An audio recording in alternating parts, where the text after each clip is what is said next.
Fashion show में models ने बिखेरे ramp पर जलवे। खबर जनपद वाराणसी से है, जहां फैशन शो के दौरान मॉडल मिस्टी को मिसेज इंडिया चुना गया। फैशन शो में अपने टैलेंट व परफॉर्मेंस के प्रदर्शन के बाद मिसेज इंडिया बनी मॉडल मिस्टी। मॉडल मिस्टी के परिवार के सदस्यों के अंदर खुशी साफ झलकती हुई दिखी दी। मिसेज इंडिया ने बताया कि बीएफएफ के द्वारा आयोजित फैशन शो में कई प्रतिभागियों ने भाग लिया, अपने टैलेंट को रैंप पर कैटवॉक कर जलवा बिखेरा। मॉडल मिस्टी ने बताया कि मुझे विश्वास था, मैं सफलता को अवश्य प्राप्त करूंगी, क्योंकि मुझे अपने मेहनत पर आत्मविश्वास था। बताते चले कि इस फैशन शो में मुख्य तौर पर मिस, मिसेज व मिस्टर को विनर बनने पर अवार्ड मिला। रैंप पर फैशन शो के दौरान परफॉर्मेंस दिखाना व जूरी मेंबर द्वारा सवालों के जवाब को देना यह महत्वपूर्ण विषय होता है। बताते चले कि मिसेज इंडिया का ताज मिलना इतना भी आसान नहीं होता है, इसके पीछे ससुराल पक्ष का पूरा सपोर्ट होना भी महत्वपूर्ण बिंदु है। बताते चले कि मिस्टी के पति ने अपनी पत्नी का पूरा साथ दिया। बदलते समाज की बेहतर मिसाल भी दी जा सकती है, जहां आमतौर पर शादीशुदा महिलाएं हाउस वाइफ तक सिमट कर रह जाती है और उनकी स्वतंत्रता महज घर की दहलीज तक सिमट जाती है। ऐसे में मिस्टी का ससुराल एक जीता जागता प्रमाण है, जो एक बहू को लड़की के समान स्नेह, प्यार और स्वतंत्रता प्रदान की। कुल मिलाकर यह अवश्य कहा जा सकता है कि मिस्टी की मेहनत व लगन को देखते हुए ससुराल में सबका साथ मिला, जिससे इस फैशन शो में मिसेज इंडिया का ताज पहनकर कामयाबी हासिल की और समाज में एक संदेश भी गया कि महिलाएं घर की जिम्मेदारियों का निर्वहन करते हुए बहुत से कार्य करने में सक्षम है, क्योंकि बहू भी किसी की बेटी है और ससुराल में बहू को बेटी समान प्यार व दुलार मिले तो घर स्वर्ग से सुंदर बन जाता है। मिस्टी ने बताया कि उनकी मां मिस्टी को बड़ी ही दुलार से रखा, साथ ही कहा कि अपना करियर भी मैंने तय कर लिया है, अपने नाम का ब्रांड बनाना मेरे जीवन का महत्वपूर्ण लक्ष्य है, जिससे मैं समाज में सेवा करते हुए अपने नाम और ब्रांड को बरकरार रख सकूं। मॉडलिंग के क्षेत्र में काफ़ी एक असीम संभावनाएं हैं। हमारे साथ इस वक्त मौजूद हैं मिस्टी, जो कि खुद एक मॉडल हैं, और बताते चलें कि मिसेस 2025 का इन्होंने बीएफएफ के माध्यम से खिताब जीता है। जानते हैं इन्हीं की ज़ुबानी की आगे क्या अपेक्षाएं रखती हैं, और इससे पहले जो फैशन इंडस्ट्रीज में आने से पहले इनकी क्या एक सोच थी और कौन से ऐसे मुकाम हासिल करना चाहती हैं, इन्हीं की ज़ुबानी जानते हैं। स्वागत है आपका स्टार वाराणसी में। Thank you so much. First of all मैं मिष्टी हूँ एंड मैं बिहार से हूँ। इस फील्ड में मैं एटलीस्ट 8 इयर्स से हूँ एंड मॉडलिंग से पहले मैं मेकअप एंड रील्स एंड अपना खुद का ब्रांड शूट भी करती थी। मैंने बहुत सारे ब्रांड्स के साथ काम किया था, लाइक स्विस ब्यूटी जैसे ब्रांड्स के साथ भी मैंने कोलैब पे काम किया है। मेन मेरा ब्यूटी एंड फैशन का ही फील्ड है एंड अभी फ़िलहाल में 28 को मिसेस मैं जीत चुकी हूँ, मैं विनर रह चुकी हूँ। थैंक यू जी। काफ़ी एक अपेक्षाएं आपने रखी होंगी इसमें, मॉडलिंग के क्षेत्र में क्या आप करना चाहती हैं आगे, क्या ऐसे अवसर आपको प्राप्त हों जिससे एक मुकाम हासिल हो?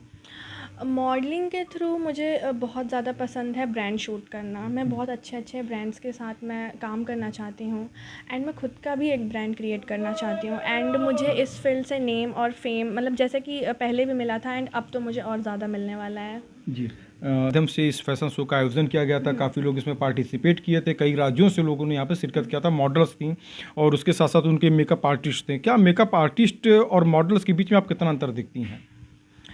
मेकअप आर्टिस्ट और मॉडल के बीच में ज़्यादा तो डिफरेंस नहीं है। मेकअप आर्टिस्ट का एक ऐसा काम होता है कि हम मॉडल को किस तरीके से स्टेज पे ऐसा लेके आए कि वो और ज़्यादा उनकी ब्यूटी इन्हेंस होके दिखे। तो एक मॉडल की फ़िल्म में मेकअप आर्टिस्ट का बहुत बड़ा रोल है। मतलब अगर एक मॉडल है तो अगर वो सक्सेस पा रही है तो उसके पीछे मेकअप आर्टिस्ट का बहुत बड़ा हाथ है, क्योंकि वो उनको नया नया हर टाइम लुक देती है। अगर हम स्टेज पे भी जाते हैं तो हमें एक मेकअप से एक कॉन्फिडेंस मिलता है और वो मेकअप आर्टिस्ट ही सिर्फ दे सकती है। इसमें कलेक्शन की अगर बातें की जाए, जो ड्रेस की जो चॉइस जो थी, इसके साथ साथ उसमें अगर देखा जाए जो ज्वेलरी की बातें होती हैं, चाहे वो आर्टिफिशियल ज्वेलरी हो, एक से एक जो डिजाइनिंग जो होती है, वो कौन आपके लिए चूज़ किया था, कैसे उसका सिलेक्शन किया गया? ये सारी कुछ टीम की तरफ से ही थी एंड ड्रेसेस भी टीम की तरफ से ही थी। जो उत्सव साड़ी के यहाँ से सब प्रोवाइड होती हैं, सारी ड्रेसेस अपने में बेस्ट से बेस्ट थी। जितनी भी मॉडल्स थी, आपने शो देखा होगा, सारी मॉडल्स का सारे ड्रेसेस एकदम बेस्ट से बेस्ट थे। इवन हमारा जो विनर का भी गाउन भी था, वो सब भी हमें टीम से ही प्रोवाइड हुआ था। हमारा पर्सनली हम कुछ नहीं लेकर गए थे, सब कुछ हमें टीम ने प्रोवाइड किया था। अगर देखा जाए जो रैंप पे जो कैटवॉक जो जिस तरीके से किया जा रहा था, जो मॉडल्स थी उसमें, और ये जो पहले जो अगर देखा जाए तो पहले वाराणसी में, तो अब तो शुरू हुआ इसमें काफ़ी इधर बीच कुछ वर्षों से जो है, और इससे पूर्व में देखा जाए तो बेंगलोर, महाराष्ट्र और दिल्ली जैसे महानगरों में जो है, राजधानियों में ये सब होते थे फैशन शो के कार्यक्रम। अब यहाँ पे काफ़ी एक बढ़ चढ़कर काफ़ी एक लोग इसमें भाग ले रहे हैं, पार्टिसिपेट कर रहे हैं इसमें। क्या कहेंगे, कितना बदलता दौर नज़र आ रहा है इसमें? बहुत ज़्यादा हम लोग की तरफ तो मॉडलिंग हुआ चाहे मेकअप हुआ हम लोग की तरफ लोग नहीं समझते हैं। मैं तो बिहार से हूँ, वहाँ तो लोग कुछ नहीं समझते हैं। अगर हम बोलते हैं कि हम एक मॉडल हैं तो फिर वहाँ पे लोगों को लगता है कि ये क्या होता है, मतलब उनको पता ही नहीं है कि मॉडल होती क्या है। अगर हम बोले कि हम मेकअप आर्टिस्ट हैं तो फिर उसमें भी वो लोग नहीं समझते। मतलब इसका मतलब अगर आप मेकअप आर्टिस्ट हो चाहे आप मॉडल हो तो हम लोग के साइड के लोग के मेंटेलिटी के हिसाब से आप कुछ भी नहीं हो। मतलब उन लोग का क्या है कि आपने मॉडलिंग की तो आपने कुछ नहीं किया, बस नॉर्मली क्या किया फ़ोटो ही तो खिंचवाई, इसमें कौन सी मेहनत है। बट ऐसा नहीं है, रियल नहीं है ये। रियलिटी यही है कि इसमें भी बहुत हार्ड वर्क लगता है एंड इसमें बहुत सारे ऐसे स्कोप है जो आप आगे बढ़ सकते हो। तो पहले के जनरेशनों को तो मैं नहीं समझा सकती क्योंकि वो नहीं समझने वाले। बट आज के जनरेशन में जितने भी पेरेंट्स हैं मैं तो सोचूंगी कि वो अपने बच्चों को इंसिस्ट करें इस भी चीज़ में अगर वो इंटरेस्टेड है तो। एंड मेरे फैमिली से मुझे बहुत सपोर्ट है। मॉडलिंग के क्षेत्र से रहते हुए कई ऐसी एक्ट्रेस जो हैं जो एक मुकाम हासिल की, और देखा जाए तो फिल्म इंडस्ट्रीज़ में उन्होंने काफ़ी अपना एक देखा जाए तो एक लोहा मनवा दिया लोगों। इसके साथ साथ वो किसी भी फैमिली उनकी कोई बैकग्राउंड जो थी किसी फिल्म से जुड़ी भी नहीं थी। तो आप फिल्मों की तरफ क्या रुख करना चाहेंगी, क्या आपको लगता है? नहीं, फ़िल्मों में तो नहीं जाना चाहूँगी क्योंकि उसमें मतलब वो मेरी एम नहीं है। मेरा ये मुझे ब्रांड्स के साथ काम करना, मुझे खुद का एक ब्रांड बनाना है तो उसके लिए मुझे अपना फ़ेस बनाना पड़ेगा ऑडियंस के सामने। एंड यही एक प्लेटफॉर्म है जहाँ मैं अपना फ़ेस बना सकती हूँ, ऑडियंस से कनेक्ट कर सकती हूँ। क्या लगता है कि उत्तर प्रदेश में आप रह के इस तरीके से जो कार्य करना चाहती हैं कितना सक्सेस आपको होगा, जिस तरीके से मौजूदा स्थितियां जो देखते हुए क्या कहेंगी इसको? नहीं, उत्तर प्रदेश में भी पहले नहीं था बट अब है। अब तो हमारे ITI वगैरह जितनी भी चीज़ें होती है उसमें फ़ैशन का भी एक कोर्स हो गया है। एंड हमारे नरेंद्र मोदी की तरफ से भी हमारे फ़ैशन को काफ़ी सपोर्ट है। वो कौशल विकास, मैं खुद काम कर चुकी हूँ कौशल विकास में।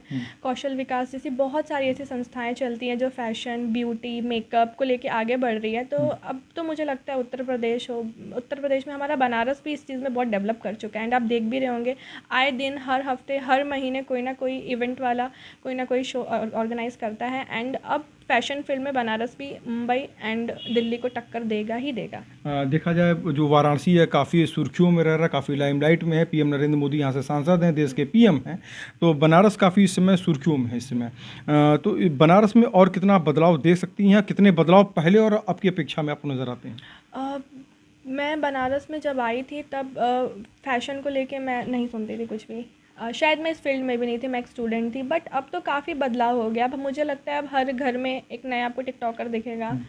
एंड जो हमारा सोशल मीडिया है वो भी हमारे फ़ैशन को बहुत ज़्यादा आगे लेकर जा रहा है। एंड पहले के कंपैरिजन अब तो बहुत ज़्यादा बदलाव हो गया है फ़ैशन को लेके। एंड मेन है कि गवर्नमेंट सपोर्ट कर रही है, वो उसको एक सब्जेक्ट बना रही है क्योंकि फ़ैशन मेकअप एक है सब्जेक्ट अपने में। अगर हम अच्छा दिखते हैं, हम मेकअप अच्छा करते हैं तो हमें एक कॉन्फिडेंस आता है। तो वो कॉन्फिडेंस एक मेकअप ही और एक अच्छा दिखना और एक मेकअप, एक ड्रेस, एक मॉडल ही बिल्ड कर सकता है और कोई नहीं।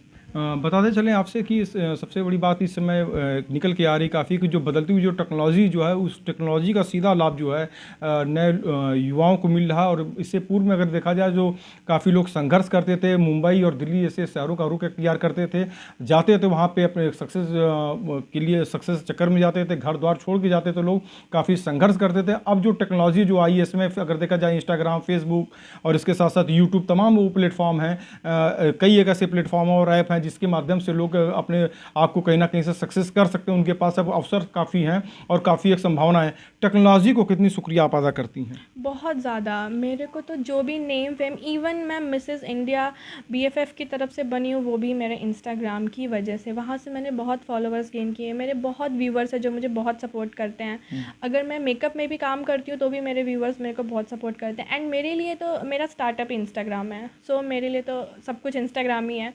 वहीं से मैंने स्टार्ट किया एंड मैं वहीं से सब अपना प्लेटफॉर्म बनाना चाहती हूँ क्योंकि मेरे लिए वो बेस्ट ऐप है। आदर्श किसको मानती हैं आप? आदर्श तो मैं अपनी मम्मी को ही मानती हूँ क्योंकि वो खुद ही इतनी ब्यूटीफुल है। तो वो ऐसे ब्यूटीफुल है एंड बचपन से उन्होंने मुझे काफ़ी डेकोरेट एक डॉल की तरह रखा। फिर वो बचपन से डॉल बनते बनते मुझे डॉल बनना ही पसंद, मतलब मेरी वो चॉइस होगी कि नहीं मैं सुंदर ही दिखूंगी क्योंकि वो बचपन से मुझे इस तरीके से ही रखी। तो मैं आदर्श तो मतलब किसी और को नहीं बोलूँगी क्योंकि मेरे को इंस्पिरेशन ही मेरी मम्मी से मिला है। घर का कितना सपोर्ट रहा है? जैसे मॉडलिंग के क्षेत्र में हैं आप तो कितना सपोर्ट मिला? सपोर्ट मिला मुझे घर से बट समझाना बहुत पड़ा क्योंकि ऑब्वियसली हम बिहार से हैं और वहाँ पे सोशल मीडिया, फैशन एंड जो कि मेरा काम है कोई समझता नहीं उस चीज़ को, सबको लगता है कि नॉर्मली वीडियो बनने से कोई फ्यूचर नहीं है, क्योंकि ये गवर्नमेंट जॉब नहीं है। तो हम लोग के साइड गवर्नमेंट को ज़्यादा लोग वैल्यू देते हैं। एंड मेरे घर में खुद है, मेरे फैमिली में बहुत लोग हैं जो जॉब करते हैं, तो मेरे इवन मेरे ही फैमिली मेम्बर्स कुछ हैं, मेरे रिलेटिव्स हैं जो इस चीज़ को नहीं समझते, इस चीज़ को मजाक बनाते हैं कि ये क्या है, कुछ नहीं है, तो मेकअप ही तो है, इसमें कोई सक्सेस नहीं है, इसमें क्या ही मिलेगा। बट ऐसा नहीं है, ये गलत फहमी मैं सबकी बहुत जल्दी दूर भी करने वाली हूँ कि ऐसा कुछ नहीं है। फैशन से मैं अपनी ब्यूटी में अपना आर्ट दिखा के बहुत आगे जाऊँगी। देखा जाए सूबे के मुखिया योगी आदित्यनाथ जो हैं, जिस तरीके से फिल्म इंडस्ट्रीज़ की अगर बातें कर रहे हैं यहाँ पे कि यहाँ पे फिल्म सिटी जो है यहाँ बने, और कई देखा जाए तो सांसद जो है मनोज तिवारी ने भी इसकी पहल की, और रवि किशन ने भी की, जो सांसद जो हैं। तो बनारस में और क्या बदलाव देखना चाहती हैं इस फिल्म सिटी के तौर पे? मैं तो बस यही बदलाव देखना चाहती हूँ कि जैसा मुंबई है वैसा बनारस बन जाए। यहाँ भी घर घर लोग समझें इस चीज़ को कि इस चीज़ में अपने बच्चों को आगे बढ़ाएं, अगर वो इंटरेस्टेड हैं तो। नहीं है तो फाइन, बट अगर है तो उनको सपोर्ट करिए, क्योंकि अगर आप थोड़ा सा सपोर्ट कर देंगे ना तो फिर उनको स्ट्रगल नहीं करना पड़ेगा, क्योंकि उनके पास उनके पेरेंट्स का सपोर्ट रहेगा।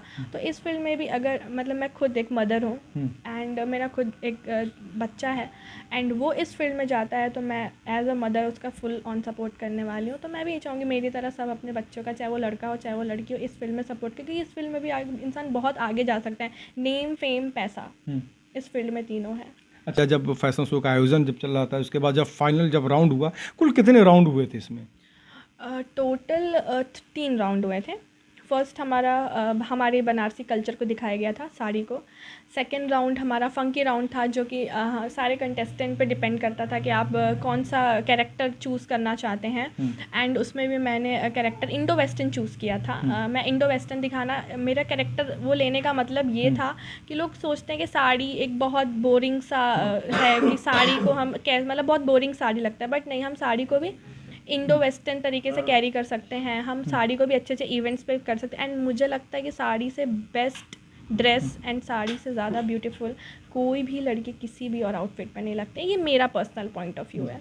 अच्छा, इसके साथ देखा जाए जिस तरीके से जब वहाँ पे खिताब देने की जब बातें आई, जब रह जाता कि फर्स्ट कौन आ रहा, सेकंड कौन आ रहा, तो उस समय की जो धड़कनें थी वो कैसी थी, और उसमें कैसा लग रहा था कि मैं फर्स्ट होंगी या सेकंड, क्या लग रहा था, कैसे क्या फीलिंग थी उसमें? मुझे मतलब और जो जितने, मेरा तो फर्स्ट टाइम था ये, बट और कंटेस्टेंट थे, मुझे तो लग रहा था कि मैं विन नहीं करने वाली हूँ, क्योंकि सब अपने में बहुत ज़्यादा हार्ड वर्क कर रहे थे। वो सब सारी जितनी भी कंटेस्टेंट आई थी सब बहुत ज़्यादा हार्ड वर्किंग थी एंड सब अपने में कॉम्पिटिटर थी। तो मुझे तो लग रहा था कि मैं नहीं जीतने वाली, बट बाय लक या जो भी, मैं विन कर गई। लगभग प्रैक्टिस की अगर बातें की जाए, जिस तरीके से जो रैंप पे जो कैटवॉक जो करना होता है, एक अपने आप में काफ़ी उसमें स्टेप जो होते हैं वो बड़े चुन के डाले जाते हैं, उसका सिलेक्शन काफ़ी, एक परफॉर्मेंस अच्छा बेहतरीन हो उसमें, तो उसके लिए कैसी तैयारियाँ थी आपकी? 3 डेज़ की ग्रूमिंग क्लासेस थी। एंड हाँ, आपने जैसा बोला, हील्स में चलना बहुत ज़्यादा टफ है, क्योंकि अगर आपने थोड़ा भी स्टेप लेफ़्ट से राइट से लेफ़्ट कर दिया तो आप वहाँ गिर सकते हो। तो ग्रूमिंग की बहुत ज़्यादा ज़रूरत है। एंड ग्रूमिंग में भी हमारे शुभम सर ने हमारी बहुत ज़्यादा हेल्प की। एंड मुझे तो लगता है मेरे अकॉर्डिंग वो बेस्ट एक टीचर हैं। उन्होंने बहुत अच्छे से टीच किया, हमें वॉक करना सिखाया, हमें क्वेश्चन आंसर करना सिखाया कि आपको जजेस कैसे कैसे क्वेश्चंस पूछ सकते हैं। उन्होंने एक हमें सारी चीज़ें प्रोवाइड की। एंड ग्रूमिंग में ही आपको बहुत सारी चीज़ें पता चल जाती है, बाकी आपकी खुद की प्रैक्टिस। जी, देखिए हमारे साथ इसमें बताते चलें कि 2025 में इस बार खिताब जीती हुई हैं। और एक चीज़ और इनसे जानकारी हम लेना चाहेंगे, जिस तरीके से बनारस में ये कल्चर अब काफ़ी तेज़ी से जो फैशन शो का निकलता चला जा रहा है, और आगे क्या एक संभावना लगती है कि क्या इसमें और भी बढ़ोतरी होने की संभावना है, कि केवल 2 या 4 कंपनी केवल इस तरह रह जाएंगी? हाँ, नहीं, आगे भी बहुत आगे जाने वाला है, क्योंकि अब तो बनारस में काफ़ी अच्छे अभी आई थिंक पिछले साल ही अक्षरा सिंह ने ऑर्गेनाइज़ किया था। एंड आप देखेंगे बनारस में तो नहीं, अक्षरा सिंह का भी एक अपना अलग ब्यूटी सैलून है पटना में। एंड अब तो हमारे एक्टर एंड एक्ट्रेस भी इस चीज़ को सपोर्ट कर रहे हैं। एंड काफ़ी ज़्यादा अब तो एक्टर एंड एक्ट्रेस हमारे यूपी बिहार से बन रहे हैं। तो मुझे तो 110% लगता है कि हमारे इस यूपी एंड बिहार में फैशन फील्ड बहुत आगे जाने वाला है। काफ़ी एक संभावना है इसमें जो निकल के आ रही है, जो है 100%। इसमें अगर जिस तरीके से देखा जाए तो सबसे ज़्यादा सपोर्ट आपको किसने किया था, किस तरीके से आपको जो है फैशन इंडस्ट्रीज़ में आने के लिए अगर देखा जाए, जिस तरीके से जो रैप पे जिस तरीके से कैटवॉक करना था, तो सबसे ज़्यादा उसमें हेल्प किसने किया? क्या और क्या-क्या उसमें विशेष चीज़ें बताई गई? ओके, हेल्प मतलब मेरी टीम से या मेरी फैमिली? आपकी टीम और फैमिली दोनों से? टीम से तो वही शुभम सर, उन्होंने काफ़ी हेल्प किया। एंड जो हमारे टीम मेंबर थे मोहित, वो जो मेन हेड है, उन्होंने भी काफ़ी मतलब प्रोवोक किया कि नहीं आप करिए मिष्टी जी, आप कर सकती हैं। क्योंकि मुझे ऐसा लगता था कि अब मेरा बेबी है, अभी रिसेंट में 7 मंथ का बेबी है, तो मैं नहीं कर पाऊँगी, बट उन्होंने काफ़ी इंसिस्ट किया। एंड ऐसा पर्सनली बात करें तो मेरे पार्टनर ने, अगर वो नहीं बोले होते तो शायद मैं नहीं की होती। जी। कहीं से अभी ऑफ़र्स आ रहे हैं, चूँकि जिस तरीके से आपने ये जो खिताब जीता है, कहीं पे कोई ऑफ़र्स वगैरह? हाँ, ऑफ़र्स आ रहे हैं, शूट के लिए तो बहुत ज़्यादा ऑफ़र्स आ रहे हैं कि आप हमारे साथ शूट करिए, कोलैब करिए, बट आ रहे हैं। अभी ज़्यादा से ज़्यादा सैलून्स वाले अप्रोच कर रहे हैं मेकअप शूट के लिए। जी। अब लेट्स सी, अभी तो 2 से 3 दिन ही हुए हैं, अब लेट्स सी आगे क्या होता है। जी, काफ़ी सैलून का अगर देखा जाए, जिस तरीके से जो मेकअप आर्टिस्ट जो हैं उनकी भी एक काफ़ी संभावनाएँ रहती हैं। जिस तरीके से मेकअप जो आर्टिस्ट होती हैं पूरा उनको कितना श्रेय आप देना चाहेंगी? 100 आउट ऑफ 100, क्योंकि उनके मेकअप से कॉन्फिडेंस आता है हुँ। कि लाइक आपको पोजेस क्या देने हैं, आपको कैसे एक्ट करना है। तो वो मेकअप रहता है जिस मतलब जो हमारा बनारसी कल्चर है, जो उन्होंने हमें लुक दिया था, हमें हाथ में आपने देखा होगा हमें फ्लावर्स पहनाए थे, तो उससे हम अपने आप में एक पोजेस बना सकते हैं, अच्छी अच्छी चीज़ें क्रिएट कर सकते हैं। तो मेकअप आर्टिस्ट का तो 110% हाथ होता है। हमारा जो कॉन्फिडेंस लेवल बिल्ड होता है वो एक मेकअप आर्टिस्ट की वजह से ही होता है। तो हम आप तौर पे बताया कि फ़ैशन इंडस्ट्रीज़ में काफ़ी एक संभावनाएँ हैं, इसके साथ-साथ इनको काफ़ी एक जो है ऑफ़र्स भी मिल रहे हैं, और इन्होंने पूरी वो बातें रखी हैं जो एक महिलाओं को जो एक अपेक्षाएँ रहती हैं कि घर से दहलीज से बाहर निकल कर किस तरीके से जो है कदम से कदम मिलाकर आगे बढ़ते चलें। वाराणसी से स्टार वाराणसी के लिए शैलेंद्र सिंह।